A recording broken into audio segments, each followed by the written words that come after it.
walk down the street with these two ears, we hear sound in a spherical environment. So it's surround.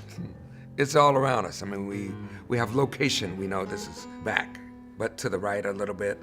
Our senses are able to detect where things are in a three-dimensional space. And yet, with recordings, we only listen to stereo, left and right. So it's actually on a two-dimensional space. It's unnatural. It's unnatural. Herbie first was interested in doing surround shows in the late 80s, early 90s. He said he tried a show in, I believe it was Quad in 4-channel, and the results weren't very good. So he kind of decided to go away from it for a little while. Someone had told him that, I think the guys at Meyer Sound are doing some pretty cool stuff with surround sound and spatialization.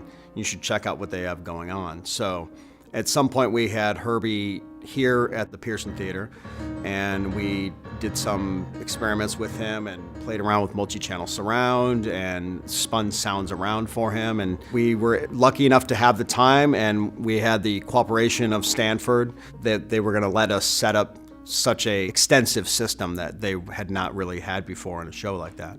To the average person, surround sound is something that you get in movies, primarily with sound effects. But usually the music is not so much in surround. So they're kind of freaked out with the idea of actually hearing music in surround. John Myers and his newest technology gave us the opportunity to use newer algorithms, newer, more evolved system for making surround sound. And it's moved far beyond anything that I could have imagined back then. So every seat is a sweet spot now. Sitting at the keyboard, I get to hear music in surround because the drummer is kind of behind me to the left, and the bass player is sort of further up on the left, and the guitar player is on the left. I mean, I get a sense of it being on stage, and it's exciting and exhilarating for me. With our technology, with something like Space Map, we're able to do surround sound in really a large number of surround channels. We're not limited to a 5.1 or 7.1 format. At the Bing, we use 28 channels of surround. So imagine a ring of speakers going around the audience, and 28 individual speakers. We're able to address any one of those speakers by sending signal to them. But what's cool about Space Map is we can pan those around in real time. I like being an early adopter because I'm attracted to the idea of taking chances. I guess it's connected to what we do in jazz. We're constantly taking chances because we don't know what we're going to play in the next moment until that moment gets there.